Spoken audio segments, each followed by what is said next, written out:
The mic is ready.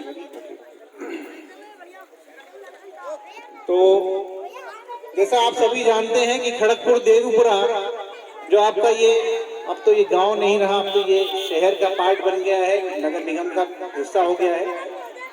पर ये बहुत लंबा समय नहीं है, लेकिन आज भी जो इसका परिवेश है वो गांव जैसा ही है। तो आप सब जानते हैं खड़गपुर देवीपुरा काशीपुर विधानसभा में आता है और काशीपुर विधानसभा उत्तराखंड की एक विधानसभा है। सब लोग जानते हैं इस बात को? जो लोग जानते हैं एक बार हाथ खड़ा करके बताएंगे कि आप लोग उत्तराखंड के निवासी हैं। सब लोग उत्तराखंड के निवासी हैं जी। और उत्तराखंड जो है पहले उत्तर प्रदेश का हिस्सा हुआ करता था और विकास के नाम पर एक अलग प्रदेश की मांग हुई जनता के द्वारा और उस मांग को लेकर यहाँ के लोगों ने आंदोलन किया और बहुत समय तक आंदोलन चलने के बाद उत्तराखंड राज्य एक अलग राज्य के रूप में भारत के नक्शे पर आया। उस आंदोलन में बहुत से हमारे उत्तराखंडियों ने अपने प्राणों की न्यौछावर दी, अपनी आहुति दी और शहादत को प्राप्त हुए। तो मैं इससे पहले कि अपना वार्ता आपके साथ संवाद शुरू करूं, मैं चाहूंगा हम सब मिलकर सबसे पहले उत्तराखंड राज्य आंदोलन के शहीदों को नमन करेंगे। मैं नारा लगाऊंगा उत्तराखंड राज्य आंदोलन के शहीद और आप मेरा साथ देकर कहेंगे अमर रहें। ठीक है? सब लोगों को समझ में आ रहा है? जिनको समझ में आ गया है कि मैं बोलूंगा उत्तराखंड राज्य आंदोलन के शहीद और आप पीछे से क्या कहेंगे? अमर रहें। तो शुरू करते हैं। उत्तराखंड राज्य आंदोलन के शहीद अमर रहे। उत्तराखंड राज्य आंदोलन के शहीद अमर रहे। उत्तराखंड राज्य आंदोलन के शहीद अमर रहे। बहुत बढ़िया, बहुत बहुत धन्यवाद आप सभी का। आपने हमारे साथ इस नारे में प्रतिभाग किया। उत्तराखंड राज्य का जन्म एक महान आंदोलन से हुआ है। एक ऐसा आंदोलन जिसमें पहाड़ से लेकर मैदान तक हर व्यक्ति की मजबूत भागीदारी रही। युवा, किसान, मजदूर, व्यापारी, राज्य से बाहर देश विदेश में रहने वाले प्रवासी उत्तराखंडी, हर किसी ने राज्य आंदोलन की लड़ाई में अपनी मजबूत हिस्सेदारी दी, अपना योगदान दिया। जिसके बाद 9 नवंबर सन 2000 को वह ऐतिहासिक दिन आया जिस दिन एक अलग उत्तराखंड राज्य भारत के नक्शे पर उकरा और हम सभी का अलग राज्य की मांग का सपना साकार हुआ। ऐसा ही है? DSLR पकड़ा रहा है। तो उत्तराखंड राज्य निर्माण को आज लगभग 20 साल हो गए हैं और 20 साल कम नहीं होते। आप सब मानते हैं 20 साल कम नहीं होते? सब लोग मानते हैं ना? लेकिन आज भी उत्तराखंड के अंदर बुरा हाल है। आज स्थिति ये है कि राज्य के बच्चे बिना टीचरों वाले स्कूलों में अपना भविष्य बर्बाद करने के लिए मजबूर हैं। राज्य के युवा पढ़ाई पूरी करने के बाद रोजगार की तलाश में दर दर भटकने को मजबूर हैं। बीमार व्यक्ति सुविधाएं और संसाधनों के अभाव में अस्पताल पहुंचने से ही पहले ही रास्ते में मरने के लिए मजबूर हैं। गर्भवती महिलाएं प्रसव के लिए सड़क पर प्रसव करने के लिए मजबूर हैं और अगर कोई गर्भवती महिला यदि अस्पताल पहुंच भी जाती है तो वहां वो इलाज के अभाव में, डॉक्टरों के अभाव में, व्यवस्थाओं के अभाव में जच्चा और बच्चा दोनों की ही मौत हो जाना उत्तराखंड में एक आम बात हो गई है। ऐसे ही बात है? आप सब लोग इस बात को मानते हैं? ऐसे ही है? मानते हैं? ठीक है। तो इन 20 सालों में हमने हर पार्टी को मौका दिया। कभी हमने भाजपा की सरकार बनाई, कभी हमने कांग्रेस की सरकार बनाई और आज यहाँ भाजपा की सरकार है। सबको पता है यहाँ भाजपा की सरकार है। दोनों पार्टियों को समय समय पर मौका दिया गया पर कुछ नहीं बदला। अब कुछ दिन पहले आम आदमी पार्टी ने ऐलान किया है कि अब हम उत्तराखंड में 70 की 70 विधानसभा सीटों पर जनता के साथ चुनाव लड़ेंगे।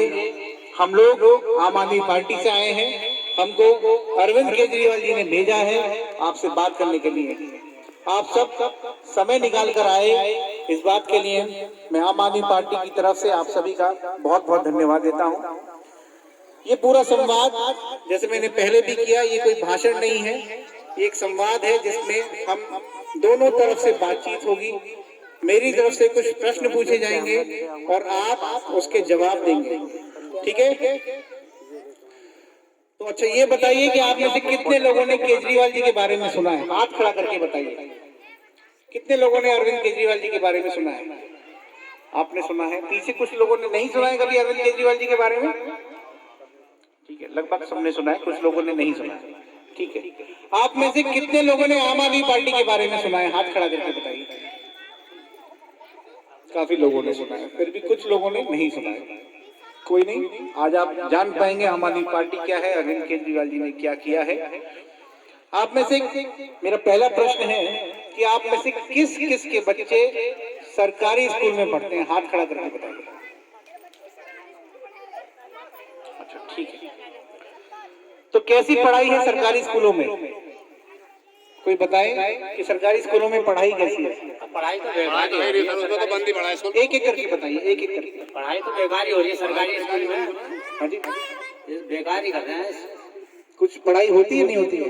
नहीं, कुछ पढ़ाई नहीं होती है, तो मतलब क्या कमी रहती है, क्या समस्या है? क्या है, खाना वाना खाते हैं, इधर उधर घूमते हैं बच्चे, अपने खेल कूदते हैं, अपने घर को आ जाते हैं, खाना वाना खाते हैं, और क्या?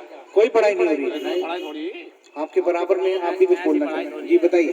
सर मैं कह रहा हूँ आपकी जो स्कूल में सरकारी स्कूल में पढ़ाई जो होती है उसमें कोई पढ़ाई नहीं होती, इसमें तो बच्चे खाना वाना खाते हैं और अपने घर को आते हैं खेल कूद के, और मैडम अपने बहस को बातचीत करके घर को जाई जाती है। पढ़ाई नहीं होती है? पढ़ाई क्या इससे तो बेकारी है।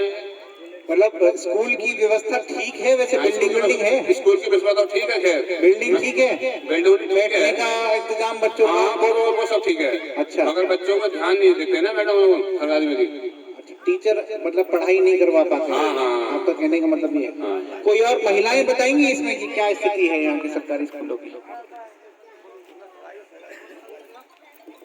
बताइए बताइए बताइए, आप बिल्कुल निश्चिंत होकर बताइए, बताइए बताइए बताइए। ये बताएंगे स्कूल में जाते हैं बच्चे, हम लोग पढ़ने के लिए जाते हैं, तो 1-2 घंटे पढ़ाते हैं, उसके बाद में खाना खिलाते हैं और निकाल देते हैं। और उनको दिन में क्या करना है, झाड़ू पर जब बच्चे लगवा लेते हैं, सलाई ऊन ले आते हैं और बुद्धि रहती है। अच्छा लगवाते हैं,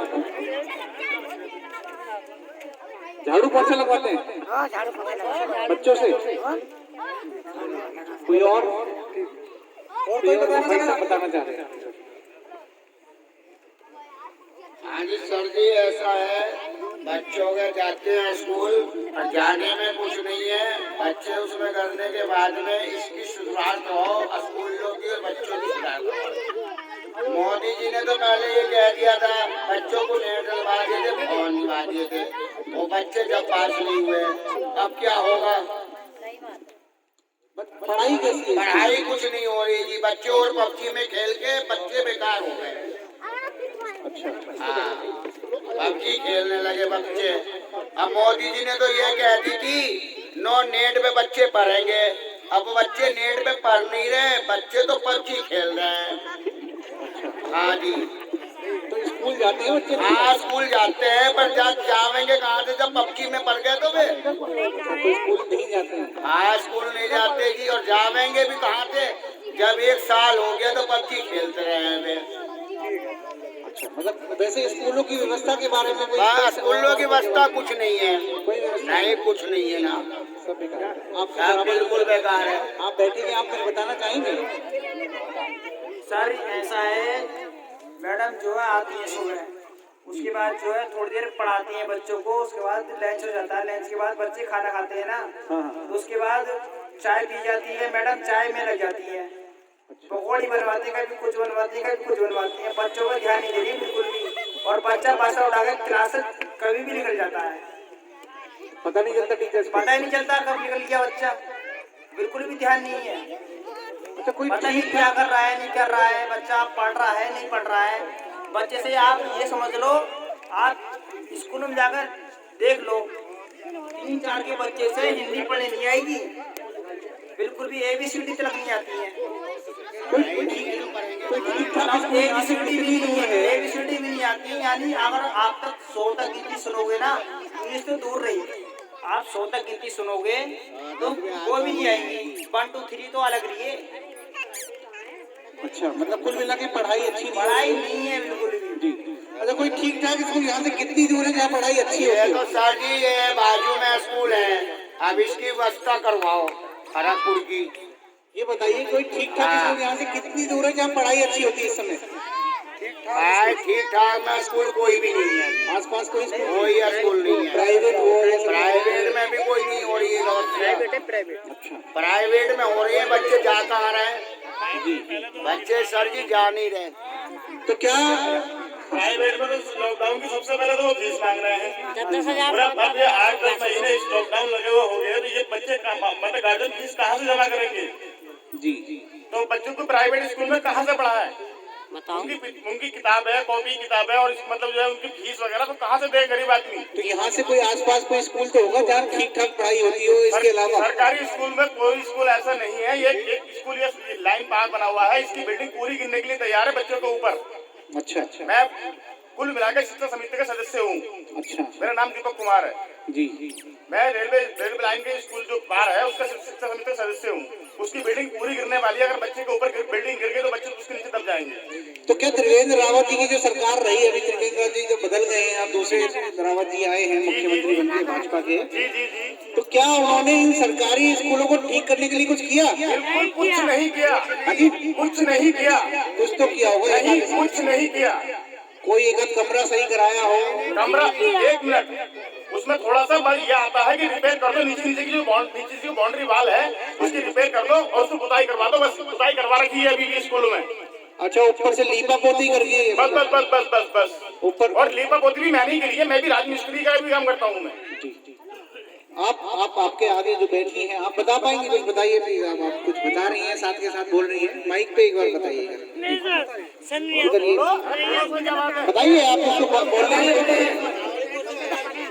हमारे बच्चे स्कूल में पढ़ रहे हैं, हम तो बोलेंगे। जी बिल्कुल बोलना चाहिए, आपके राइट है, आपको संविधानीय अधिकार देता है। बच्चे भी पहले पढ़े थे सरकारी स्कूल में, तो उस समय भी पढ़ाई कम थी। अच्छा। हाँ, कम पढ़ाई थी और थी नहीं, वो भी उस समय भी ऐसे था, हमने सोचा अब ये सही हो जाएगी पढ़ाई, तो अब भी सही नहीं है। अब तो और भी ज्यादा बस बच्चे जा रहे हैं और दुकानों पे, कहीं रास्तों में, कहीं कुछ खेल रहे हैं, कहीं कुछ खेल रहे हैं, बच्चों कोई देख रेख नहीं है स्कूलों में, कोई देख रहा है। और त्रिवेंद्र रावत जी की सरकार ने कुछ नहीं किया।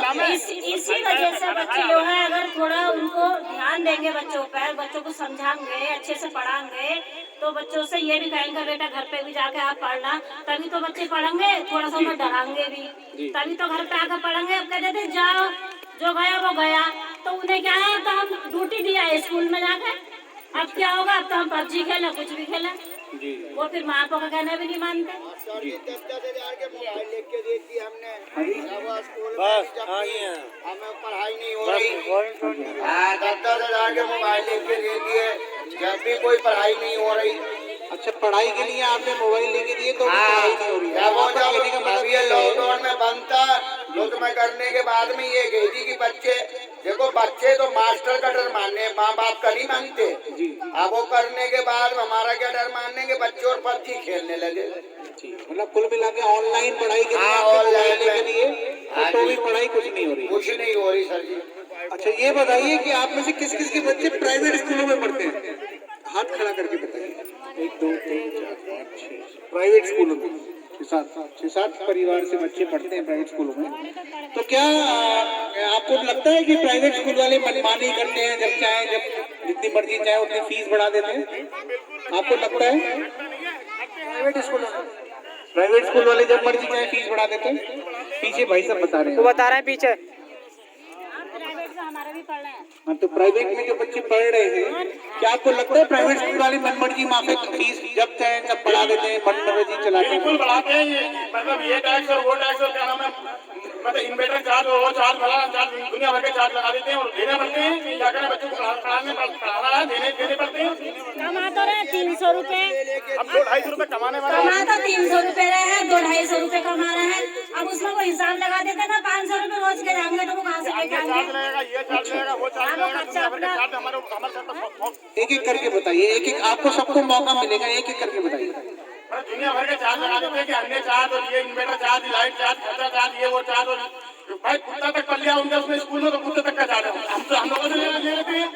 सही बात है। हकीकत में मैं आपको नाम सुन के बताऊं, छोड़िए, नाच का नहीं करना है, मतलब समझ गए हम आपकी बात कि हर चीज का जितना भी दंड है वो जनता ही बोल रही है। बिल्कुल हम लोगों से लिया जो जा रहा बच्चे है। पढ़ा रहे हैं उन्हीं को भुगतना है। बिल्कुल बिल्कुल, ये हम लोगों से लिया जा रहा है। जी जी। तो ये बताइए कि सरकार ने इन प्राइवेट स्कूलों की जो मनमानी है इसको रोकने के लिए कुछ किया? तो सरकार ने ऐसा कोई कानून, कोई ऐसा नियम बनाया? कुछ नहीं किया, कुछ नहीं किया। सरकार ने बस केवल जो सरकारी कर्मचारी थे, जो सरकारी टीचर थे, उनको तनख्वाह सैलरी दे दी। बाकी जो है ना तो किसी स्कूल के बारे में किसी को रोका गया, ना कुछ। उनको उनकी मनमानी उनको करनी दी गई।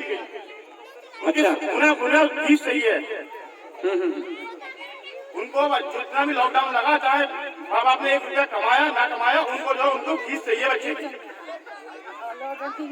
ठीक, मतलब सरकार ने कोई ऐसा नियम कायदा नहीं बनाया, कोई शिकंजा नहीं कसने की कोशिश करी कि प्राइवेट स्कूल वाले अपनी मनमर्जी ना चला सके, हर साल फीस ना बढ़ाए।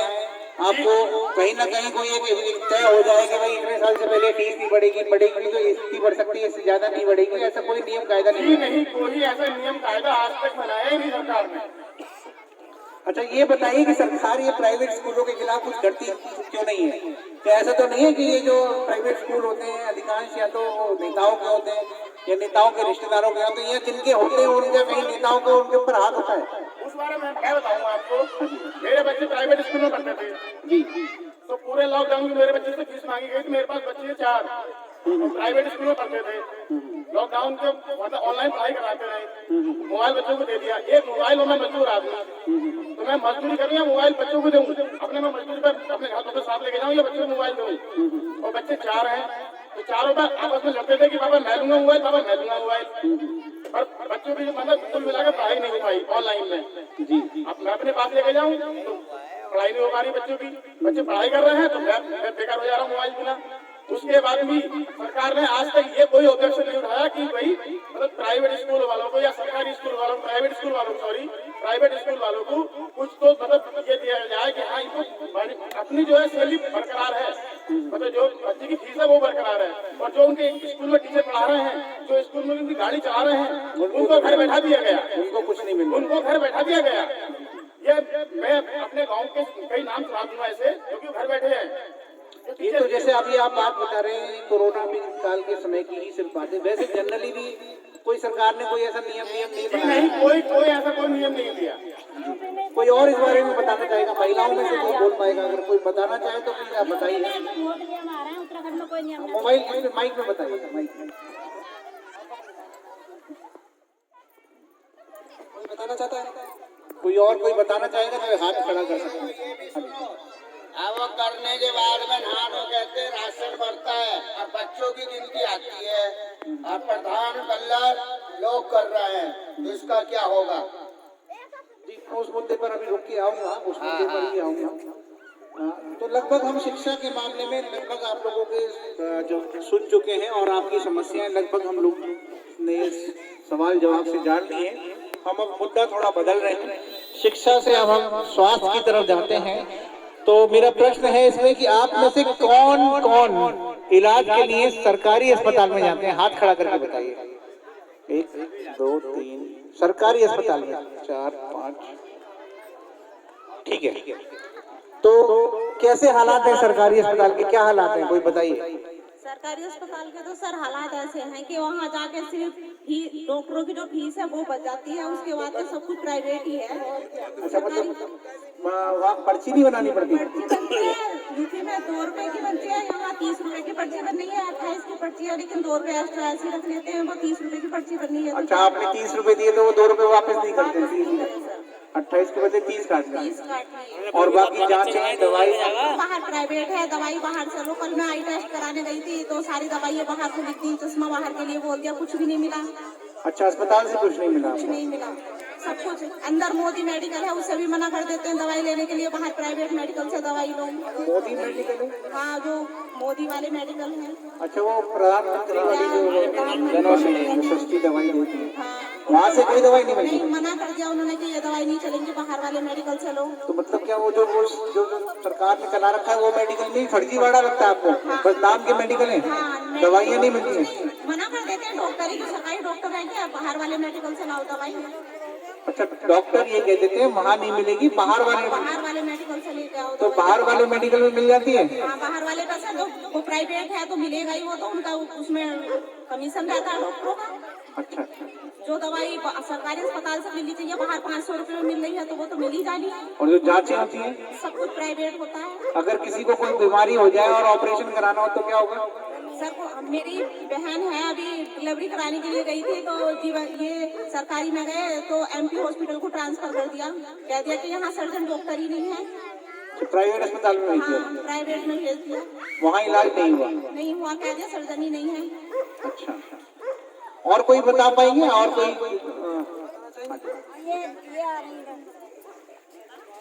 आप बताना चाह रही हैं? इधर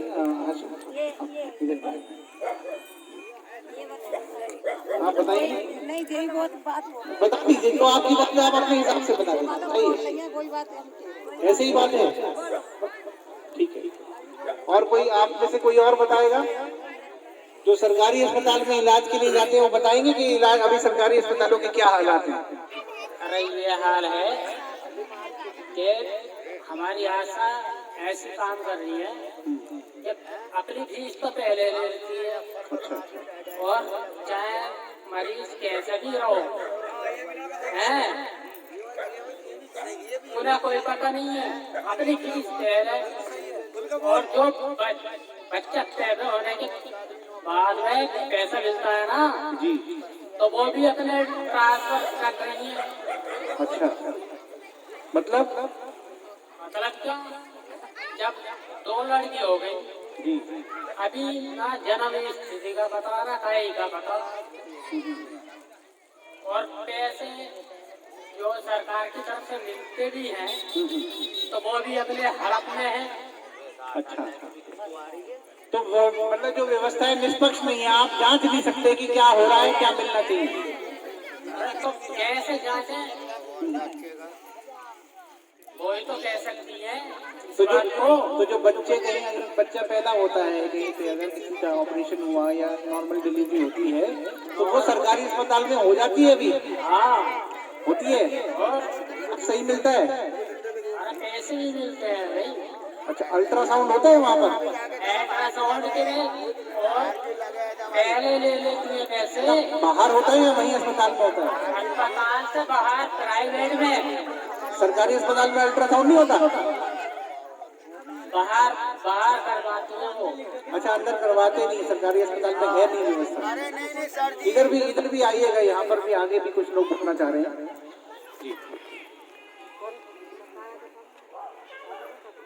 जी। वो तो डॉक्टर तो बाहर लिख देता है अल्ट्रासाउंड के लिए कि साहब बाहर करवाइए जाके, बड़ा 700-800 रुपए जाते हैं बाहर। तो सरकारी अस्पताल में अल्ट्रासाउंड मशीन नहीं क्या बात? हमें क्या पता है या नहीं है, हम अच्छा चलती है नहीं चलती, आप तो मजबूरी है तो वही करवाना ही पड़ेगा। मजबूरी में तो करानी पड़ेगी हमें जी। और दवाइयाँ भी बाहर, वो आयरन की गोली मिलती है जो गर्भवती महिलाएं होती हैं उनको? वो तो खैर वो दे देती हैं यहाँ से। आशा दे देती हैं, आशा वर्कर। अच्छा चलिए। अच्छा ये बताइए कि ये यहाँ से कोई ठीक ये जो अस्पतालों की जो स्थिति है इसको सुधारने के त्रिवेंद्र सिंह रावत सरकार ने कुछ किया? हाँ जी, कुछ नहीं करा, कुछ नहीं किया। क्या गरीब आदमी बताएं तो कुछ है ही नहीं कोई सरकारी अस्पतालों में ऐसी योजना हो? गरीब आदमी के लिए तो कुछ है ही नहीं, कुछ नहीं करती सरकार? कुछ नहीं करती सर। सर एक बात बताइए, जब डॉक्टर के लाख पैसे नहीं होंगे तो वहाँ दवाई लेने इसीलिए जाते हैं कुछ सस्ते में निपट जाएगा आदमी। सरकारी अस्पताल? सरकारी जी, दवाई फ्री मिल जाएगी जी।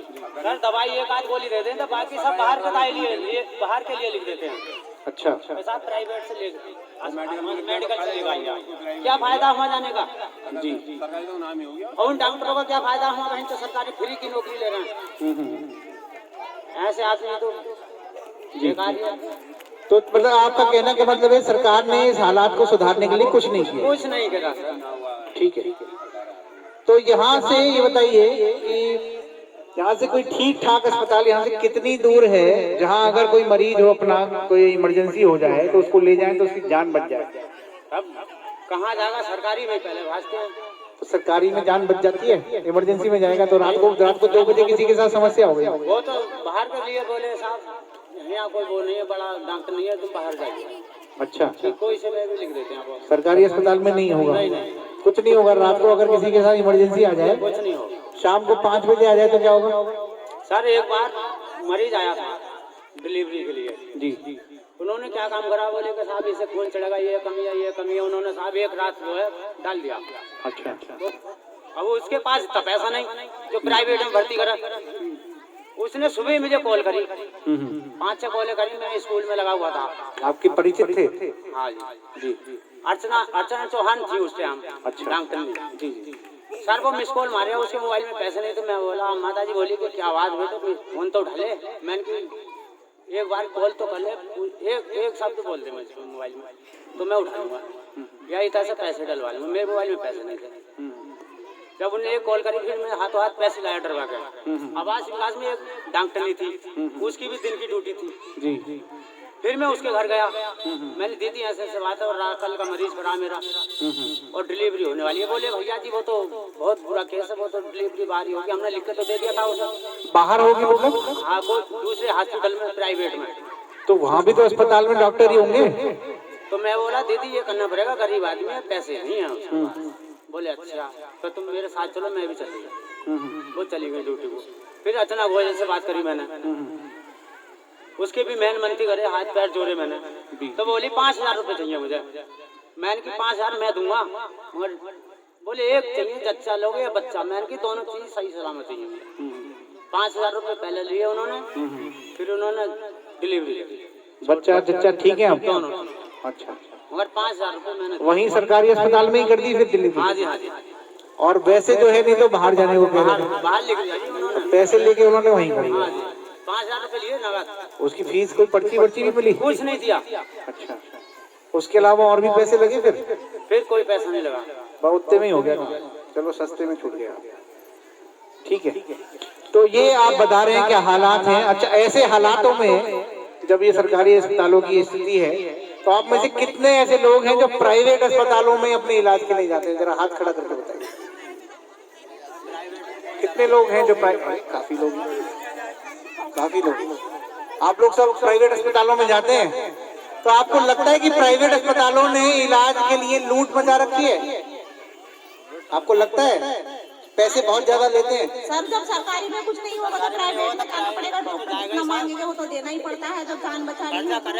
अच्छा, मतलब क्योंकि भाई और कोई व्यवस्था नहीं है तो मजबूरन प्राइवेट में जाना पड़ता है। प्राइवेट वाले उस मजबूरी का फायदा उठाते हैं, जितना मर्जी जाए पैसे उसका चार्ज करते हैं। देना ही पड़ते हैं। अच्छा, कर्जा करो, पानी करो, उन्हें तो लाओ। कोई और बताएगा कि ऐसा लगता है कि आपको कि प्राइवेट अस्पतालों ने लूट मचा रखी है, मनमर्जी से पैसे मांगते हैं? 100 रुपए कम ना करते हैं। 100 रुपए है ना है, अब किसी का बिल ही अगर 100 रुपए का बनेगा तो 100 रुपए कैसे नहीं कमेगा? नहीं, मेरी लड़की भी कौन से एमपी में भर्ती हुई थी, तो कितने का बिल बना था? उनसे कह रहा है 500 रुपये कम कर दो, तो करे ही ना उन्होंने। कितने का बिल बना था? तो 70,000 का। 70,000 रुपए का बिल? काय चीज का? क्या हुआ था? क्या हुआ था? इन्फेक्शन हो गया पेट में इन्फेक्शन हो गया था, 70,000 रुपए लग गया। 11 दिन तक आई थी। 11 दिन लॉकडाउन की बात है। लॉकडाउन में जब लोगों की आमदनी के स्रोत खत्म हो गए थे, तब इलाज कराने में आपके 70,000 रुपए लगे। सर 10% पे लाए, 5% पे लाए, मगर तब पैसे लाओ जब इलाज होगा तुम्हारा। ब्याज पे पैसे लाए आप? और ब्याज पे पैसे लाए, गई भी नहीं है अभी तो। अच्छा, अभी ब्याज भर रहे हैं? और ब्याज भी लगा उसका। जी, तो ये तो बहुत बुरी हालात हैं। ये माता जी आई हैं, आप बताइए। माता जी आप बताइए कि प्राइवेट अस्पतालों वाले में या सरकारी में स्वास्थ्य की क्या सुविधाएं हैं? मैं तो कुछ भी आज ना, मैं तो बुढ़ापा आ गया। चलिए, बहुत बहुत धन्यवाद।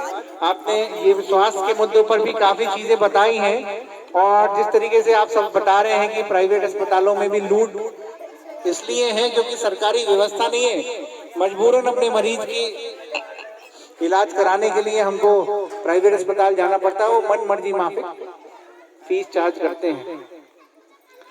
तो ऐसा तो नहीं है, स्कूलों की तरह ही प्राइवेट अस्पताल भी नेताओं के होते हैं या नेताओं के रिश्तेदारों के होते हैं, जिनके होते हैं उनके ऊपर नेताओं का हाथ होता है। यही कारण है कि सरकार इन लूट को रोकने के लिए कुछ नहीं करती। ऐसा तो नहीं है, सरकार ने ऐसा कोई नियम बनाया कि ये प्राइवेट अस्पताल वाले ज्यादा पैसे ना ले सके? हाँ जी, कोई नियम नहीं बनाया, कोई नियम नहीं बनाया। जितने मर्जी पैसे ले लो, सरकार कुछ रोकथाम नहीं करेगी कि इस चीज का आप 500 रुपए से या 5000 रुपए से ज्यादा नहीं ले सकते। जो मर्जी चाहे उतने फीस ले लें। भैया इसमें बताया बड़े भैया, सरकार क्या करेगी? 10 रुपए की टिकट की बजाय 30 रुपए का टिकट कर दिया तो और सरकार क्या करेगी? तो मतलब आपका कहने का मतलब जैसे प्राइवेट अस्पताल वाले लूट रहे हैं, वैसे सरकार भी लूट रही है। बिल्कुल लूट रही है सरकार, हर चीज में लूट रही है, हर चीज में लूट रही है। पेट्रोल में लूट रही है, डीजल में लूट रही है, गैस में लूट रही है, और किस चीज में लुटवाओगे? जी, राशन में लूट रही है, हर जगह सरकार लूट रही है। ये लॉकडाउन से तो गरीब आदमी वैसे ही परेशान था। सरकार ने जो ट्रेन वगैरह चला दी तो इसमें और लूट रही है सरकार। ट्रेनें चली कहाँ है आपके इलाके में? ट्रेनें कहाँ चली? चल गई, काशी से ट्रेनें चल गई, मुरादाबाद के लिए चल गई है ट्रेनें। अच्छा, तो उसमें टिकट जो है मिनिमम, अगर यहाँ से अलीगंज बैठोगे 30 रुपए का टिकट है। पहले 30 रुपए का टिकट, पहले कितने का? पहले 10 रुपए का टिकट है। अब 30 का हो गया। 11 रुपए में मुरादाबाद पहुंचेगा साहब। और अब मुरादाबाद कितने लगेगा? मुरादाबाद कम से 60 रुपए में पहुंचेगा। अच्छा, तो ये तो बहुत सस्ता हो गया। कह रहे। हाँ, ठीक है जी। हाँ जी सर जी, हम पहले गए थे लॉकडाउन में, तो हमें MI में ले गए थे, और जब कहने के बाद में कह दी थी, हमारे सरकारी हॉस्पिटल में पहुंचे थे और हमें पहुंचा दिए हल्द्वानी, और उसमें करने के बाद में तुम्हें कोरोना है। हम तो आज तक भी नहीं मरे। कोरोना का है, और पन्नी में पैक करके भेज दिया था हमें हॉस्पिटल से। पन्नी में पैक करके तो वो पन्नी का मुंह ढाटा मांगते हैं तुम्हें करने के बाद में। तो जी हमें तो आज तक कोरोना ना है, आप जिंदा चल रहे हैं। हम भी और उसमें करने के, जब बीमारी नहीं है तो चलेंगे, जिंदा बीमारी है ही नहीं।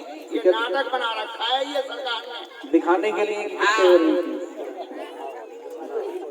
मैं जैसे आपको कह रहा था कि जरा सोचिए कि सरकार क्यों नहीं रोकथाम करती, क्यों व्यवस्थाएं नहीं करती। क्योंकि अस्पतालों की तरफ जैसे प्राइवेट स्कूल हैं, वैसे ही अस्पताल भी या तो नेताओं के होते हैं या उनके रिश्तेदारों के, या जिनके होते हैं उनके नेताओं के साथ साठगांठ होती है। इसलिए सरकार उनकी आमदनी के ऊपर रोक लगाने के लिए कुछ नहीं करती, मन मर्जी माफिक कुछ भी फीस ले ले। तो शिक्षा और स्वास्थ्य हम लोग कवर कर चुके हैं। मेरा अगला सवाल, अब जो अलग दौर शुरू करेंगे, 2-3 सवाल मैं उस मुद्दे पर भी करना चाहता हूँ। और खड़गपुर से, क्योंकि शहर के बहुत पास है और मेरा घर भी बहुत ज्यादा यहाँ से दूर नहीं है, मैं भी जानता रहा हूँ यहाँ के लोग, काफी लोग शहर में मजदूरी के लिए जाते हैं, काम करने के लिए जाते हैं। तो ये बताइए कि आपके गांव में कितने लोग रोजगार के चलते गांव छोड़कर चले गए, या किन लोगों को काम के लिए, रोजगार के लिए यहाँ से पलायन करना पड़ता है जब वो पढ़ लिख जाते हैं, अपने काम के लायक हो जाते हैं? बताइए कितने लोग ऐसे हैं आपकी जानकारी में? क्या ऐसे लोग हैं आपकी जानकारी में जो लोगों को यहाँ से छोड़ के कहीं बाहर जाना पड़ता है कामकाज न मिलने के कारण? कोई बताएगा?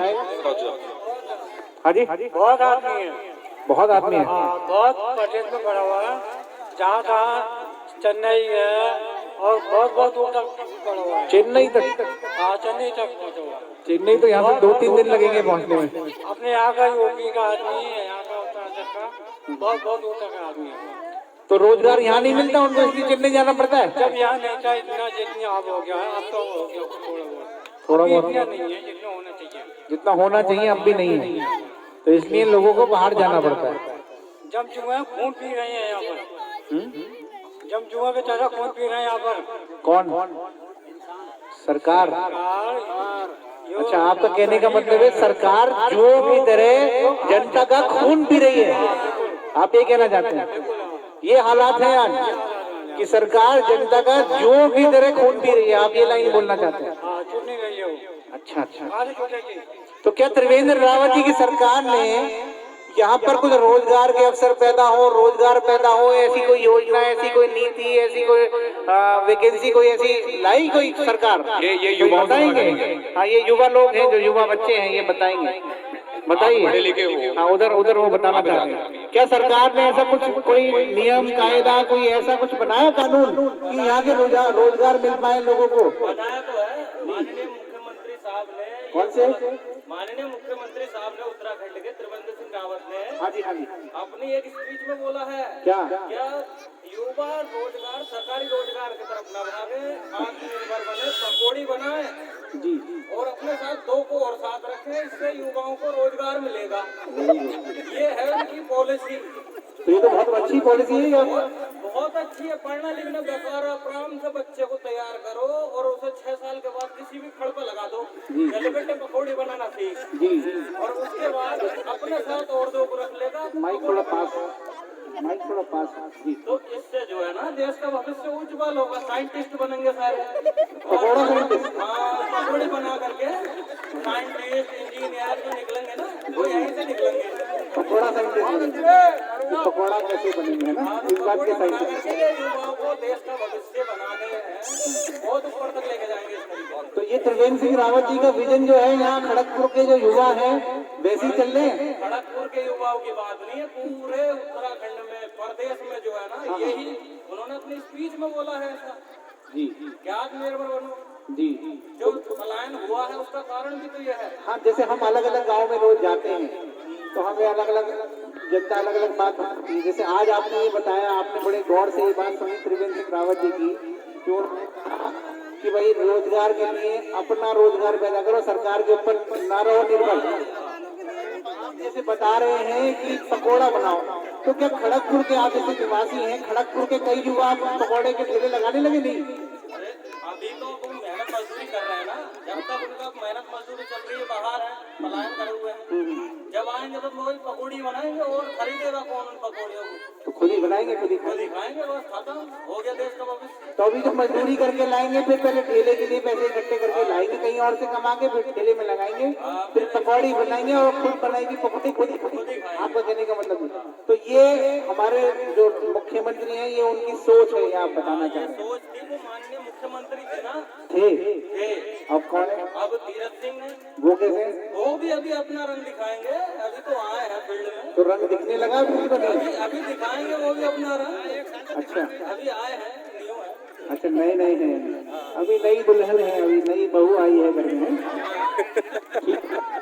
वो रंग दिखाएगी अभी। ठीक है। अच्छा, ये बताइए कि जैसे रोजगार के लिए कुछ नहीं किया, और कोई बताना चाहेगा रोजगार के लिए सरकार ने कुछ किया हो या नहीं किया हो, कैसे किया, सही करा, बुरा करा, करना क्या चाहिए? कोई और बताना चाहेगा इसमें? दीदी बताएंगे। दीदी, हाँ, आप बताइएगा मैडम, आप बताइए, बता पाएंगे आप? त्रिवेंद्र सिंह सरकार ने क्या किया? अच्छा देखिए, आप लोग शायद बात करने में आपको कोई हिचक है, कोई हिचक की बात नहीं है। सब लोग घर के ही लोग बैठे हैं, आसपास के लोग बैठे हैं, आप ही के लोग बैठे हैं, बताइएगा आप। हेलो, हाँ, तो भ्रष्टाचार बढ़ता जा रहा है कि नहीं? मजदूरी की मजदूरी वहाँ पे रही है जी, मजदूरी सुबह को ज्यादा मजदूरी रोटी मांगते हैं घर पे, और शाम को 300 से 250 रुपये मिलते हैं उसको। चूल्हा जलाता अपना, रोटी लेकर घर में आता हो, शाम कल का कोई पता नहीं उसको जी, ठीक है नहीं? इसमें सरकार ये कहती है कि मैं सबके लिए ये कर रहा हूँ कि राशन बांट रहा हूँ, ये कर रहा हूँ, वो कर रहा हूँ।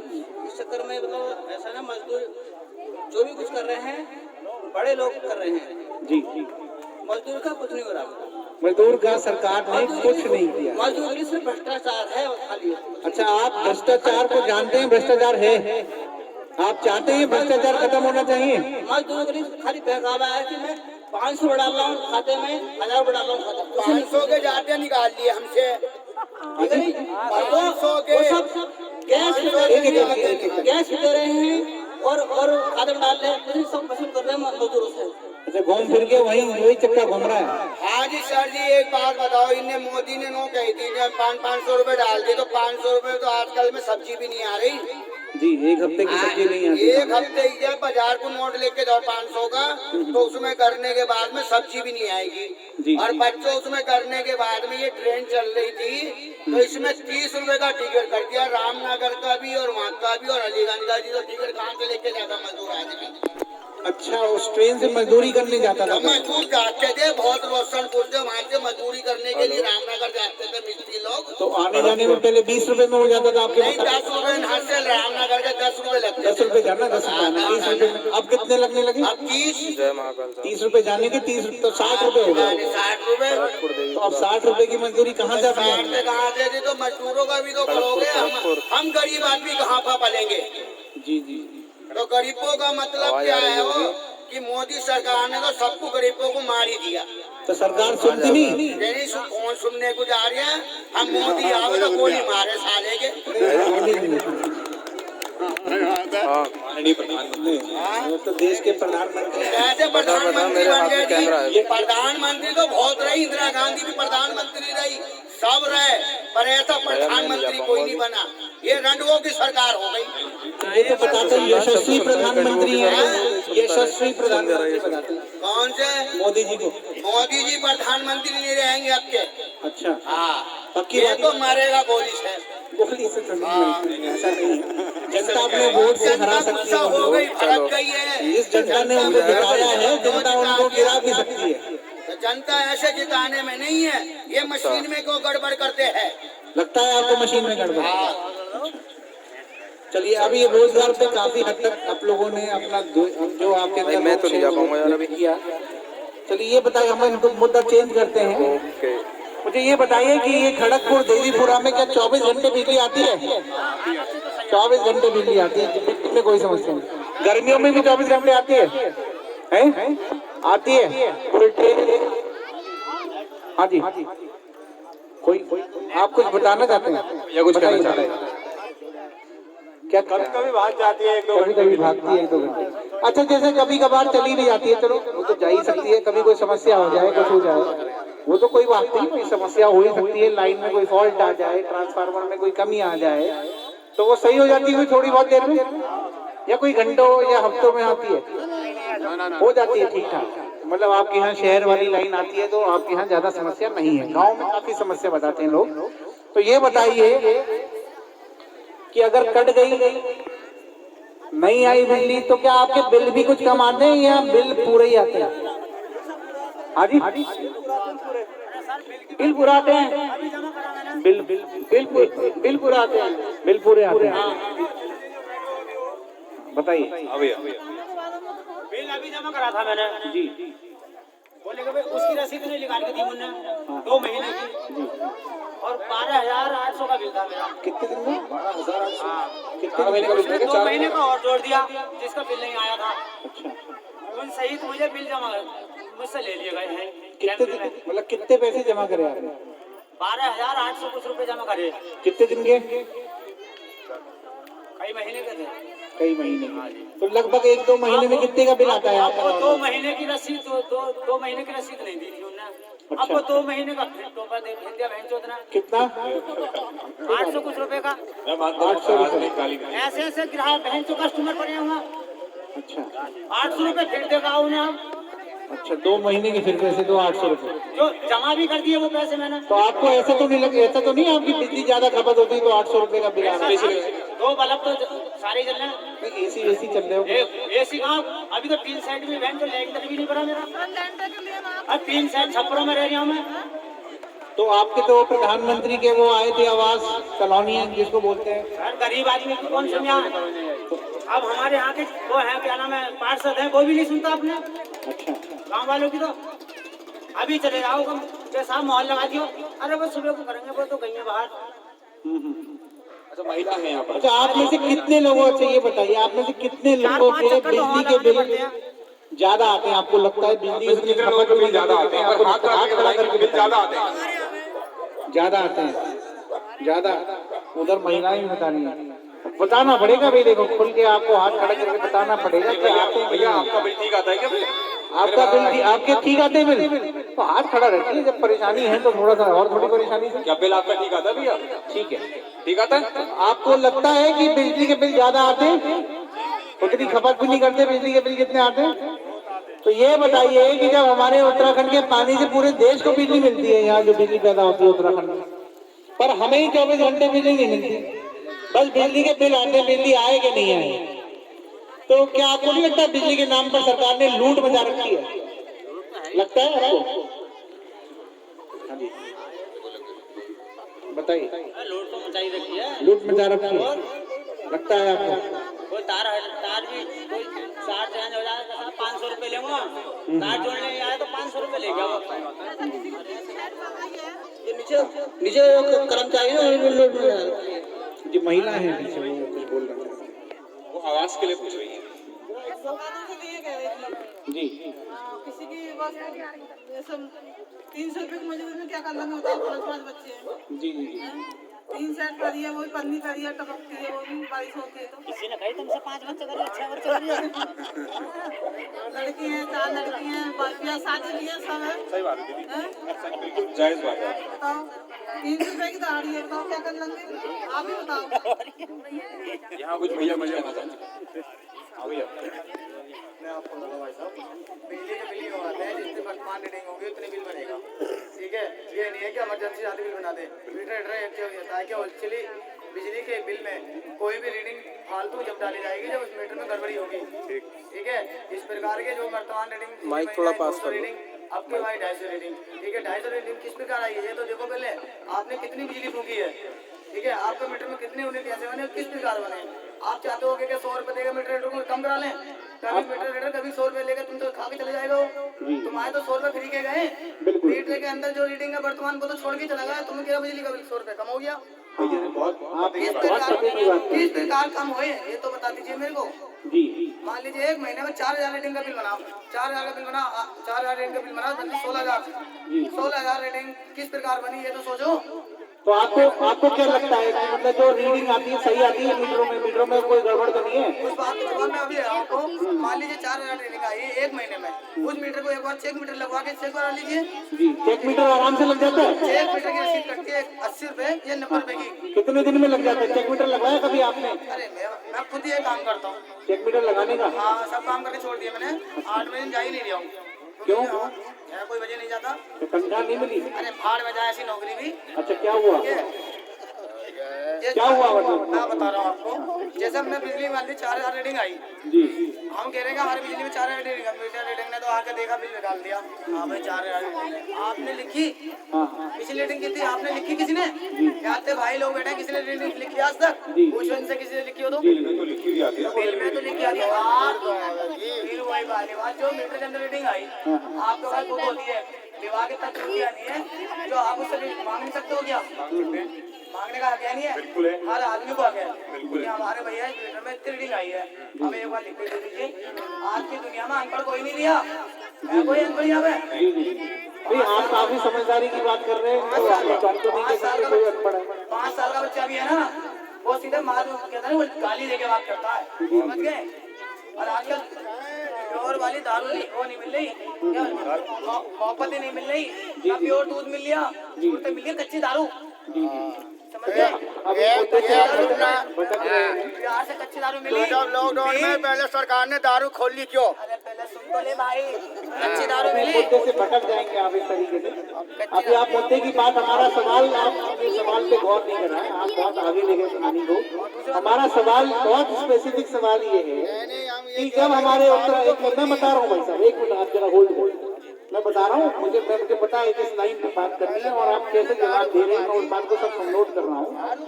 मुझे ये बताइए कि उत्तराखंड की नदी के ऊपर बांध बना के उत्तराखंड के पानी से यहाँ पर बिजली बनती है, तमाम प्रदेशों में वो बिजली बेची जाती है, दिल्ली में भी बेची जाती है, दिल्ली में तो कोई बिजली नहीं बनती, और वहां पर यहाँ से सस्ती बिजली है, यहाँ के लोगों को ज्यादा बिजली देनी पड़ती है। आपको लगता है ना कि दिल्ली में सस्ती बिजली कैसे मिलती है, यहाँ ज्यादा देते हैं, जबकि पानी हमारा, गांव हमारा, नदी हमारी, हमारा प्रदेश, हमसे ही ज्यादा बिजली के पैसे लिए जा रहे हैं। आपको नहीं लगता गलत है?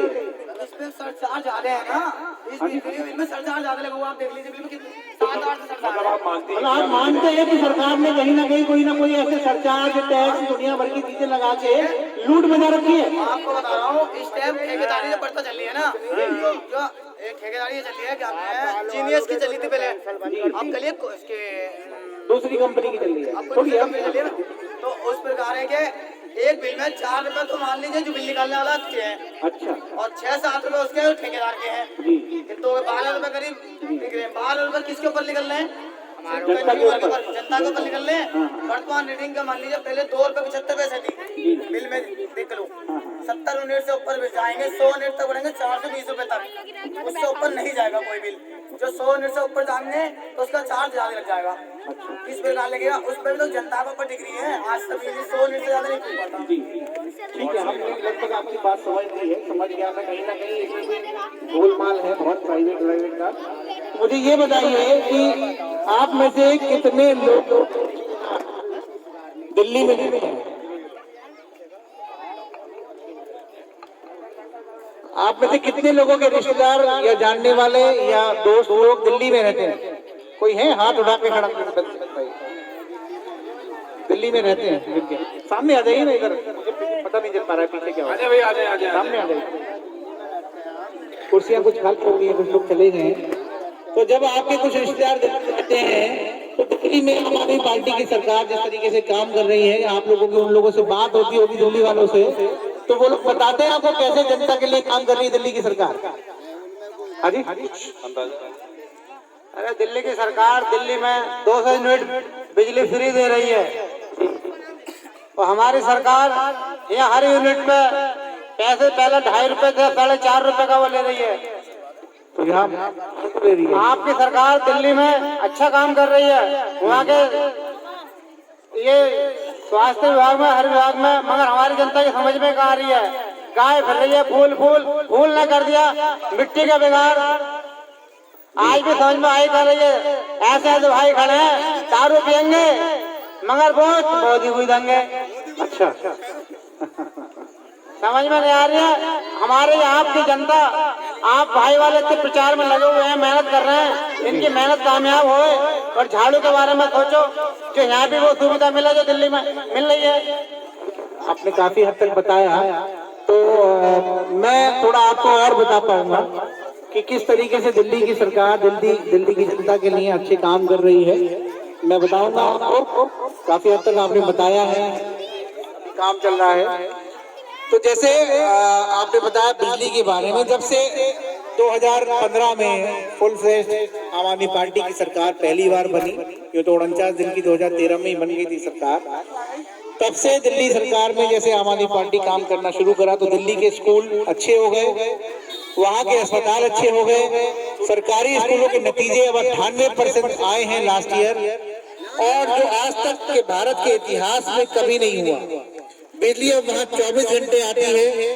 दिल्ली में 200 यूनिट तक बिजली मुफ्त है, यानी लगभग 70% जो दिल्ली की जनता है उसका बिल कितना आता है? 0 आता है।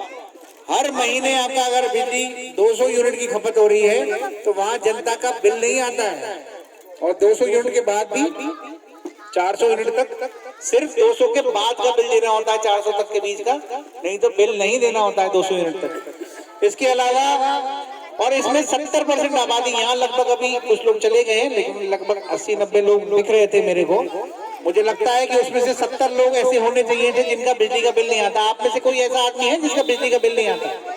कोई है आदमी इसका बिजली का बिल 0 आता? एक भी आदमी नहीं है। दिल्ली में 70% आबादी का बिल 0 आता है।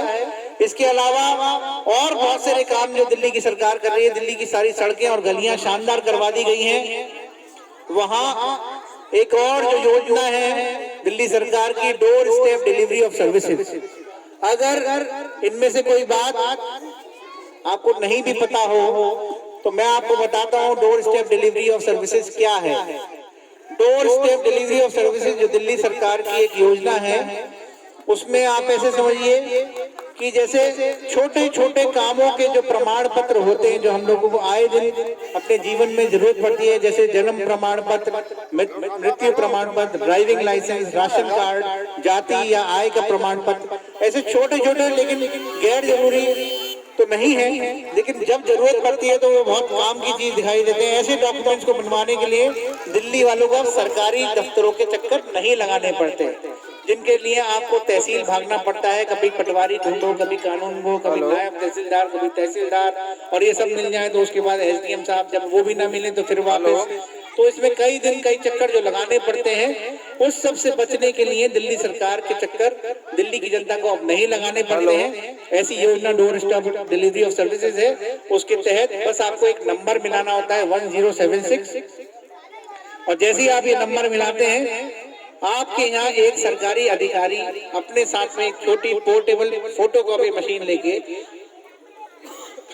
आपके घर आता है और आपके सारे कागजात इकट्ठे करता है, और जो आपका प्रमाण पत्र चाहिए होता है उसको हफ्ते या 10 दिन, जो भी सरकारी नियम के तहत समय लगता है, उसमें आपके घर पर ही पहुंचा कर जाता है। आपको कहीं जाने की जरूरत नहीं है, आपको मजदूरी खोने की जरूरत नहीं है, आपको अपने खेती का नुकसान करने की जरूरत नहीं है। ये सब चीजें और न जाने ऐसी कितनी योजनाएं दिल्ली की सरकार दिल्ली की जनता के लिए चला रही है। इन सब योजनाओं के लिए हम लोगों ने एक वीडियो बनाया है, और इस वीडियो के माध्यम से हम आपको दिखाना चाहते हैं कि दिल्ली सरकार दिल्ली की जनता के लिए किस तरीके के काम कर रही है। बस 2 मिनट आपको लगेंगे, इसको देखिएगा।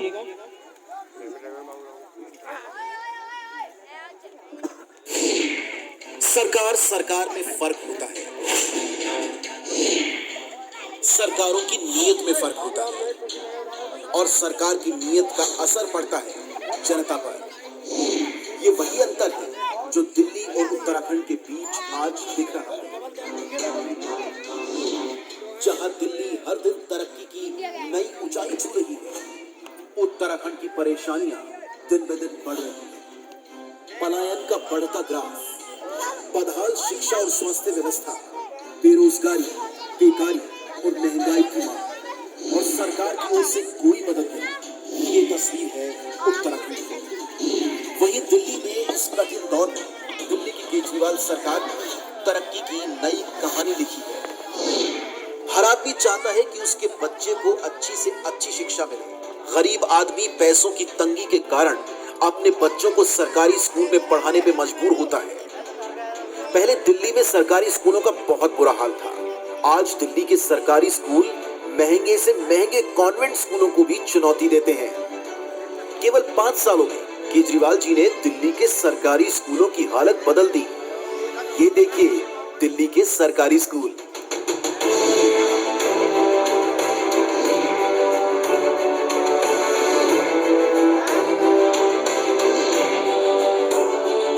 और ये देखिए उत्तराखंड के सरकारी स्कूल।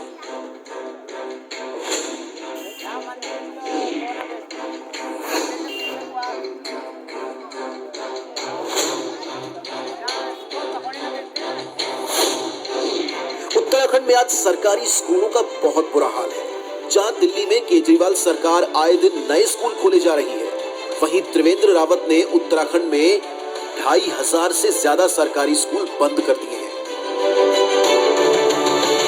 उत्तराखंड पहुंचकर जब मनीष सिसोदिया जी ने त्रिवेंद्र रावत की विधानसभा के सरकारी स्कूल का हाल देखा तो उन्हें भी अपनी आंखों पर विश्वास नहीं हुआ। उन्होंने सोचा, आखिर इतने बुरे हालातों में कोई बच्चा पढ़ाई कैसे कर पाएगा। प्रश्न उठता है कि अगर केजरीवाल सरकार 5 साल में सरकारी स्कूल इतने अच्छे कर सकती है तो त्रिवेंद्र सरकार ने क्यों नहीं किए। आखिर उत्तराखंड के लोगों का क्या कसूर, उत्तराखंड के लोग क्यों भुगते। इतना ही नहीं, केजरीवाल सरकार ने दिल्ली में प्राइवेट स्कूलों की फीस पर भी लगाम लगाई। अपने कार्यकाल में पिछले 6 साल में दिल्ली में केजरीवाल जी ने किसी प्राइवेट स्कूल को फीस नहीं बढ़ाने दी। और इधर उत्तराखंड में प्राइवेट स्कूलों की मनमानी और तानाशाही से जनता परेशान है। आए दिन उत्तराखंड के प्राइवेट स्कूल फीस बढ़ा देते हैं। इन्हें रोकने वाला कोई नहीं है। कौन रोकेगा इन्हें। आधे स्कूल तो नेताओं के हैं और बाकी स्कूल नेताओं के संरक्षण में है। अगर केजरीवाल सरकार 5 सालों में प्राइवेट स्कूलों पर लगाम लगा सकती है तो त्रिवेंद्र सरकार ने क्यों नहीं किया। उत्तराखंड के लोगों का क्या कसूर है। उत्तराखंड के लोग क्यों भुगते हैं? पहले दिल्ली में सरकारी अस्पतालों की हालत बहुत खराब थी। दवाइयां मिलती नहीं थी, टेस्ट होते नहीं थे, डॉक्टर आते नहीं थे। लेकिन 5 सालों में केजरीवाल सरकार ने दिल्ली के सरकारी अस्पतालों को शानदार कर दिया। आज दिल्ली के सरकारी अस्पतालों में प्राइवेट अस्पतालों से भी बेहतर इलाज होता है। हर गली के अंदर केजरीवाल जी ने मोहल्ला क्लिनिक खोल दिए। पूरी दिल्ली में ढेरों मोहल्ला क्लिनिक हैं। इन सारे मोहल्ला क्लिनिक और अस्पतालों के अंदर सारा इलाज मुफ्त है, सारी दवाइयां मुफ्त हैं, सभी टेस्ट मुफ्त हैं। अगर किसी आदमी का 15 लाख का भी ऑपरेशन होना हो तो दिल्ली के सरकारी अस्पतालों में पूरा ऑपरेशन मुफ्त होता है। इधर उत्तराखंड में सरकारी अस्पताल और डिस्पेंसरीज का बुरा हाल है। छोटे से छोटे इलाज के लिए मीलों का सफर करना पड़ता है। पहाड़ों में तो ना अस्पताल हैं और ना ही सड़कें। लोगों को मजबूरन डंडी कंडी या डोलियों के सहारे बीमार को अस्पताल ले जाना पड़ता है। सरकार की इसी विफलता के कारण हर रोज न जाने कितनी ही जानें चली जाती हैं। अगर केजरीवाल सरकार ने 5 सालों में सरकारी अस्पतालों को इतना शानदार कर दिया, अगर दिल्ली की जनता को अस्पतालों में बढ़िया और फ्री में इलाज मिलता है, तो त्रिवेंद्र जी ने क्यों नहीं किया? उत्तराखंड के लोगों का क्या कसूर है? उत्तराखंड के लोग क्यों भुगते? आज दिल्ली में 24 घंटे बिजली आती है, कोई पावर कट नहीं लगता। दिल्ली में पहले ऐसा नहीं होता था। आज से 6 साल पहले दिल्ली में 7-7, 8-8 घंटे के पावर कट लगते थे। कई घंटों तक बिजली नहीं आती थी। लेकिन 5 सालों में केजरीवाल जी ने पावर कट खत्म कर दिए। आज दिल्ली में इन्वर्टर और जनरेटर की बिक्री बंद हो गई है। लोग इन्वर्टर और जनरेटर भूल गए हैं। आज दिल्ली में 24 घंटे बिजली आती है, कोई पावर कट नहीं होता। जबकि दिल्ली बिजली खरीदने वाला राज्य है, न कि बिजली बनाने वाला। उत्तराखंड तो खुद बिजली पैदा करता है, इसके बावजूद आए दिन यहाँ बिजली जाती रहती है। रोज कई घंटों के पावर कट होते हैं। अगर 5 साल में केजरीवाल जी दिल्ली में 24 घंटे बिजली कर सकते हैं और पावर कट खत्म कर सकते हैं, तो त्रिवेंद्र जी ने क्यों नहीं किया? आखिर उत्तराखंड के लोगों का क्या कसूर है? उत्तराखंड के लोग क्यों भुगते हैं? आज दिल्ली में लोगों को फ्री में बिजली मिल रही है। 200 यूनिट इस्तेमाल करने वाले लोगों की बिजली फ्री है। दिल्ली की लगभग 70% आबादी 200 यूनिट से कम बिजली इस्तेमाल करती है। इसका मतलब दिल्ली की 70% आबादी की बिजली फ्री है। 24 घंटे बिजली, नो पावर कट और फ्री बिजली, 0 बिल आते हैं जनता के। कभी सुना है? एक तरह से दुनिया के 8वें अजूबे की तरह है। और उत्तराखंड के अंदर बिजली नहीं आती, केवल बिल आते हैं और बहुत ज्यादा बिल आते हैं। अगर 5 साल में केजरीवाल जी दिल्ली में बिजली फ्री कर सकते हैं, तो त्रिवेंद्र जी ने क्यों नहीं किया? उत्तराखंड के लोग क्यों भुगते हैं? आखिर उत्तराखंड के लोगों का क्या कसूर है? आज अगर दिल्ली में आपको किसी भी सरकारी विभाग में कोई भी काम करवाना है, मान लीजिए जाति प्रमाण पत्र बनवाना है, राशन कार्ड बनवाना है या ड्राइविंग लाइसेंस बनवाना है, किसी भी तरह का कोई भी काम करवाना है, तो अब आपको दिल्ली में सरकारी दफ्तर जाने की जरूरत नहीं है, लाइनों में लगने की जरूरत नहीं है, आपको किसी दलाल को पैसे देने की भी जरूरत नहीं है, किसी बाबू की जेब गर्म करने की जरूरत नहीं है। सरकार ने एक फोन नंबर दिया है 1076। इस नंबर पर आप कॉल कीजिए और फोन पर बताइए कि आपको क्या काम है। दिल्ली सरकार का कोई अफसर आपके घर आएगा और आपके घर आकर आपका सारा काम करके जाएगा। आपका राशन कार्ड आपके घर बना कर देकर जाएगा, आपका जाति प्रमाण पत्र आपके घर बना कर देकर जाएगा। वो अपने साथ फोटो स्टेट की मशीन लेकर आएगा, स्कैनर लेकर आएगा। आपको कहीं जाने की जरूरत नहीं है, लाइनों में लगने की जरूरत नहीं है, दफ्तर से छुट्टी लेने की जरूरत नहीं है। वहीं अगर आप उत्तराखंड का हाल देखें तो लोग पहाड़ों की लंबी चढ़ाई करने के बाद सरकारी दफ्तरों तक पहुंचते हैं और इतनी कठिनाई सहने के बाद भी उनका कोई काम नहीं हो पाता। क्यों दिल्ली की तरह उत्तराखंड में सरकार लोगों के घरों तक नहीं पहुंच पाई?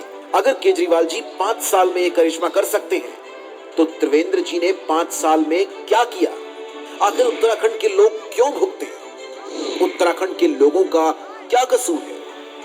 आज उत्तराखंड में आए दिन महिलाओं के साथ गलत काम हो रहे हैं। उत्तराखंड में हमारी बेटी जब कॉलेज के लिए निकलती है तो दिल धक धक करता है। पता नहीं घर वापस सही सलामत लौटेगी या नहीं। आए दिन अखबारों के सारे पन्ने अपराध से भरे रहते हैं। लूटमार, हत्याएं आम हो गई हैं।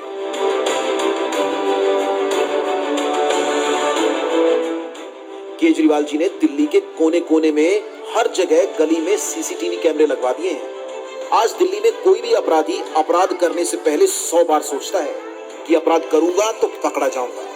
जब से केजरीवाल जी ने सीसीटीवी कैमरे लगवाए हैं, तब से दिल्ली में अपराध बहुत कम हो गए हैं। अगर केजरीवाल जी दिल्ली में अपराध कम कर सकते हैं तो त्रिवेंद्र जी क्या कर रहे हैं? आखिर उत्तराखंड के लोगों का क्या कसूर है?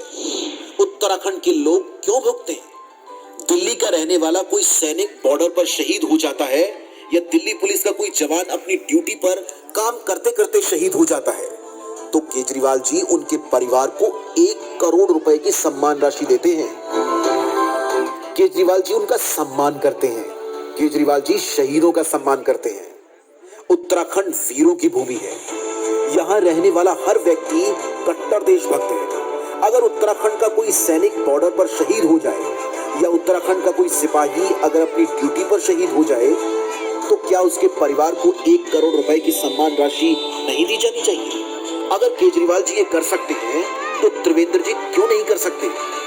उत्तराखंड में रोजगार का बहुत बुरा हाल है। रोजगार ना मिल पाने के कारण लोग अपना घर परिवार सब छोड़ने को मजबूर हो गए। गांव में बूढ़े माँ बाप अपने बच्चों से दूर अकेले रह रहे हैं और बच्चे रोजगार के लिए दूसरे राज्यों में दर दर की ठोकरें खा रहे हैं। दिल्ली में केजरीवाल सरकार अक्सर रोजगार मेला लगाती है, जिसमें हजारों युवाओं को नौकरी मिलती है और लाखों पेट पाले जाते हैं। अगर केजरीवाल जी ये काम कर सकते हैं तो त्रिवेंद्र जी ने क्यों नहीं किया? आखिर उत्तराखंड के लोगों का क्या कसूर है? उत्तराखंड के लोग क्यों भुगते हैं? इतना ही नहीं, श्रवण कुमार की तरह केजरीवाल जी की दिल्ली सरकार ने दिल्ली के सभी बुजुर्गों के लिए तीर्थ यात्रा योजना भी शुरू की है। इस योजना के तहत बुजुर्गों को वैष्णो देवी, तिरुपति बालाजी, द्वारकाधीश जैसे विभिन्न तीर्थ स्थलों की यात्रा कराई जाती है। केजरीवाल सरकार इन सभी बुजुर्गों के लिए एसी ट्रेन से लेकर फर्स्ट क्लास होटल और शानदार खाने का इंतजाम भी करती है। कहते हैं कि अपने बड़े बुजुर्गों को तीर्थ यात्रा कराना बड़े पुण्य का काम होता है। केजरीवाल सरकार की इस योजना का पुण्य सारी दिल्ली को लगा है। 20 सालों में हम उत्तराखंड वालों ने हर पार्टी को मौका दिया, पर सब ने अपने घर भरने के सिवाय कुछ नहीं किया। उन सभी पार्टियों ने उत्तराखंड के लोगों को धोखा दिया। आज से 6 साल पहले दिल्ली के लोगों ने अपनी तकदीर बदली थी। दिल्ली के लोगों ने सारी पार्टियों और सारे नेताओं को लात मारकर आम आदमी पार्टी को अपना वोट दिया। एक ईमानदार पार्टी को वोट दिया। एक ऐसी पार्टी को वोट दिया जिसमें कट्टर देशभक्त हैं। एक ईमानदार इंसान को वोट दिया। केजरीवाल जी को जिताया और आज उसका फायदा दिल्ली के लोगों को मिल रहा है। दिल्ली में जो विकास हो रहा है वो अभूतपूर्व है। पूरी दुनिया में उसकी चर्चा है। स्कूल, अस्पताल, बिजली, पानी, हम उत्तराखंड वालों के पास भी मौका है। हम लोग भी अपनी तकदीर बदल सकते हैं। चाबी हमारे हाथ में है। या तो हम अपनी पुरानी पार्टियों के चक्कर में पड़े रहें, लेकिन अगर हमें अपने परिवार का भविष्य बदलना है, अपने देश का भविष्य बदलना है, उत्तराखंड का भविष्य बदलना है, तो केवल और केवल एक ही पार्टी है जो आज उत्तराखंड का भविष्य बदल सकती है। एक ही पार्टी है जो शहीदों के सपनों का उत्तराखंड बना सकती है। आम आदमी पार्टी।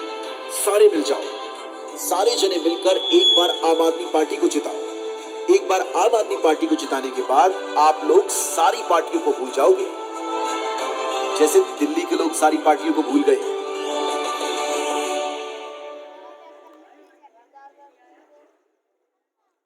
बहुत बहुत धन्यवाद। आप लोगों ने बहुत धैर्यपूर्वक ये पूरा वीडियो देखा।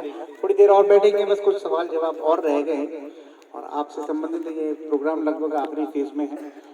तो आप सबने ये वीडियो देखा और दिल्ली की सरकार दिल्ली की जनता के लिए किस तरीके से काम कर रही है, आप सब इस चीज़ को देख रहे थे। मुझे लगता है आप सब समझ पाए होंगे। तो मैं आपसे कुछ प्रश्न पूछ रहा हूँ इस वीडियो के बाद कि आप में से कौन कौन चाहते हैं कि दिल्ली की तर्ज पर उत्तराखंड में भी शानदार अस्पताल और स्वास्थ्य सुविधाएं होनी चाहिए? हाथ खड़ा करके बताइए। आप लोग चाहते हैं?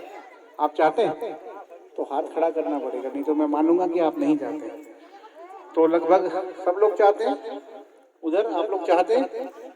आप लोग भी इधर सामने आ जाइए तो मुझे को ज्यादा आसान रहेगा, मुझे पीछे देखना पड़ेगा जी।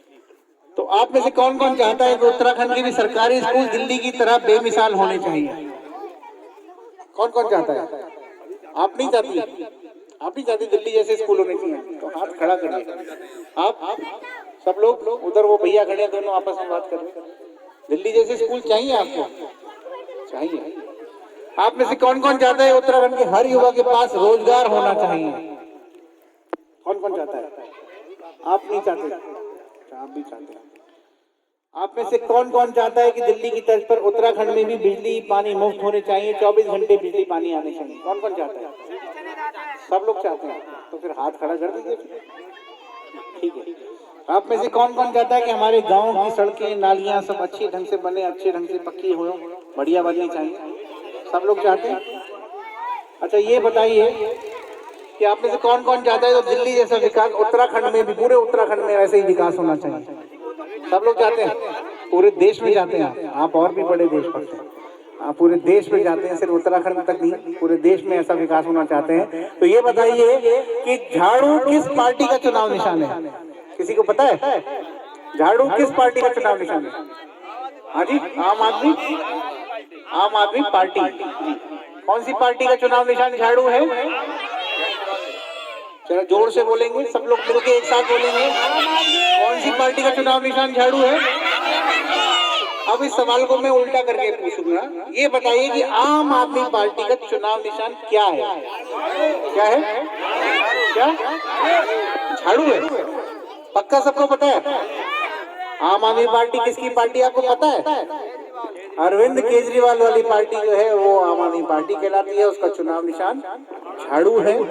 और जिस तरीके से आपने ये पूरा प्रोग्राम देखा, मैं आप सभी का बहुत बहुत धन्यवाद देना चाहता हूँ। ये बताइए कि जो दिल्ली जैसा विकास उत्तराखंड में भी होना चाहिए ऐसा चाहते हैं, ये बताइए आप में से किस किस के पास फोन है इस समय? हाथ खड़ा करके बताइए। फोन निकाल लीजिए, फोन की स्क्रीन ऑन करिए और ऊपर कर लीजिए, मुझे गिनती करनी है। इधर इधर आ जाइए।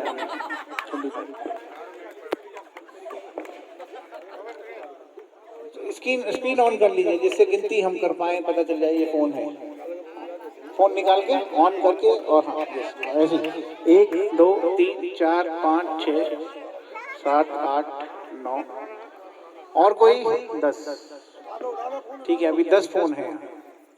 तो आपको एक नंबर में बोलूंगा, आपको नंबर मिलाना है। ठीक है, तैयार हैं आप लोग? एक नंबर बोलूंगा, जैसे ही मैं मान लीजिए बोलता हूँ 1, तो आप 1 मिलाएंगे और 1 मुंह से जोर से बोलेंगे जिससे मुझे पता चल जाए आप गलत नहीं मिला रहे। ठीक है, शुरू करें। फोन सबके तैयार हैं? नंबर मिलाना शुरू करेंगे। 7 6 6 9 0 0 7 6 6 9। देखिए 10 नंबर हो गए। फिर से मैं रिपीट कर रहा हूँ, एक बार चेक कर लेना। 7 6 6 9 0 0 7 6 6 9। इस नंबर को मिला दीजिए, एक साथ मिला दीजिए सब अपने फोन से। इस नंबर को मिलाइए। मिल गया? जिसका मिल जाए मुझे बता देना। मिला एक आध का? किसी का नहीं मिला, कट गया होगा। जैसे कटा होगा एक मैसेज आया होगा आपके पास। जिनके पास ये इंटरनेट वाले फोन है, जिनके पास छोटे फोन है, वो मुझे बाद में अपने नंबर नोट कराएंगे। बल्कि पीछे ममता जी यहाँ बैठी हुई है। ममता जी एक बार आप आगे आ जाइए।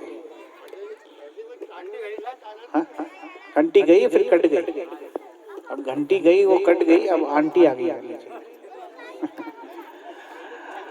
हाँ ममता जी आप नोट कर लीजिएगा। ये जो लोग के फोन गए, जिनके पास छोटे फोन है, फोन तो मिलाया लेकिन बड़ा फोन नहीं है, कर लिए? ठीक है, आपने कर लिए हैं, नाम और नंबर नोट करे हैं, आप बता रही हैं।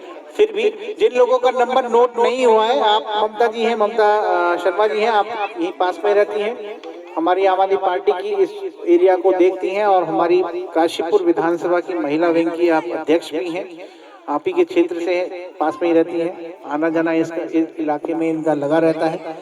तो आप इनके माध्यम से भी आप अपनी सूचनाएं हमारे आम आदमी पार्टी के कार्यालय रामनगर रोड पे जो स्टेडियम के पास में स्थित है वहाँ पहुँचा सकते हैं। आपकी कोई समस्या है उसको लेकर आप आ सकते हैं, और फिर भी कोई समस्या हो तो आप मेरा नंबर अभी थोड़ी देर में मुझसे मांग सकते हैं, प्रोग्राम को जैसे ही हम खत्म कर लें।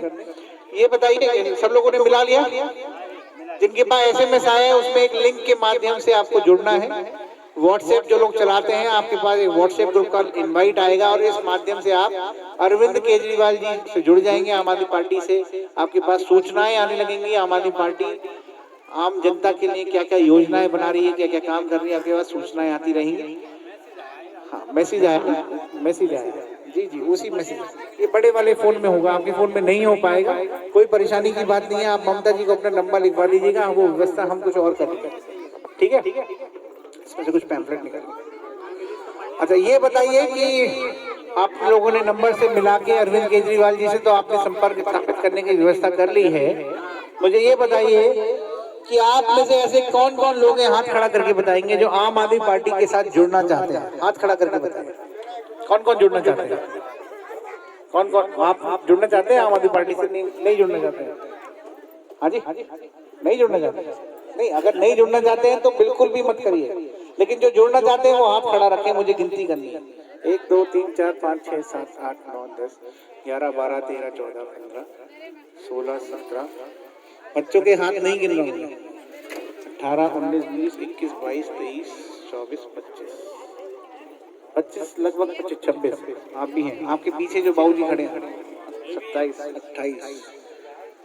जो लोग जुड़ना चाहते हैं, लगभग 28 लोगों ने हाथ खड़े करे हैं, बच्चों की गिनती नहीं करी गई है। 28 लोग आम आदमी पार्टी से जुड़ना चाहते हैं। जो नहीं जुड़ना चाहते हैं कोई जोर जबरदस्ती नहीं है, आपको उम्मीद होगी अभी भाजपा और कांग्रेस आपके लिए अच्छा कर सकती है, आप उनको वोट दीजिएगा। और नहीं भी देते हैं तो जब वोट आए तब तक अभी आपके पास ऑप्शन खुला है, आप आम आदमी पार्टी को वोट तब भी दे सकते हैं, नहीं भी जुड़ना चाहते हैं तो। लेकिन एक बात की गारंटी आपको देते हैं कि यदि आप आम आदमी पार्टी को वोट देंगे तो इस व्यवस्था की लड़ाई में हम अकेले नहीं दिखाई देंगे, आप लोग भी अपना वोट देंगे, आप लोग भी साथ में आएंगे। व्यवस्था सिर्फ आम आदमी पार्टी के कार्यकर्ताओं के लिए, आम आदमी पार्टी को वोट देने वालों के लिए नहीं बदलेगी, उन सबके लिए बदलेगी जो आम आदमी पार्टी को वोट नहीं भी देंगे, लेकिन आम आदमी पार्टी की सरकार आएगी। हर किसी के बच्चों के लिए अच्छे स्कूल मिलेंगे, अच्छे अस्पताल मिलेंगे, अच्छी व्यवस्थाएं मिलेंगी। जब बिजली का बिल अगर 200 यूनिट तक का फ्री होगा तो हर उस आदमी का बिजली का बिल 200 यूनिट तक का फ्री होगा, जिसका चाहे वो आम आदमी पार्टी का कार्यकर्ता रहा हो, चाहे वो भाजपा का कार्यकर्ता हो, चाहे वो कांग्रेस का कार्यकर्ता हो, चाहे किसी को उसने वोट दिया हो, लेकिन वो फ्री जो अगर दे सकता है, वो सुविधा जो आपको दे सकता है, जो अच्छा स्कूल आपके बच्चे के लिए बना सकता है, अच्छा अस्पताल आपके बच्चे के लिए बना सकता है, आपके परिवार के लिए बना सकता है, वो सोच सिर्फ और सिर्फ आम आदमी पार्टी के अंदर है। अगर किसी और सदस्य, किसी और पार्टी की होती तो आज आपके स्कूलों की हालत ये नहीं होती जो आप लोगों ने खुद बताया। क्या शिक्षा व्यवस्था है, क्या सरकारी अस्पतालों की व्यवस्था है, क्या बिजली की व्यवस्था है, क्या रोजगार की व्यवस्था है। बहुत बहुत धन्यवाद। मैं अपने वॉलंटियर्स से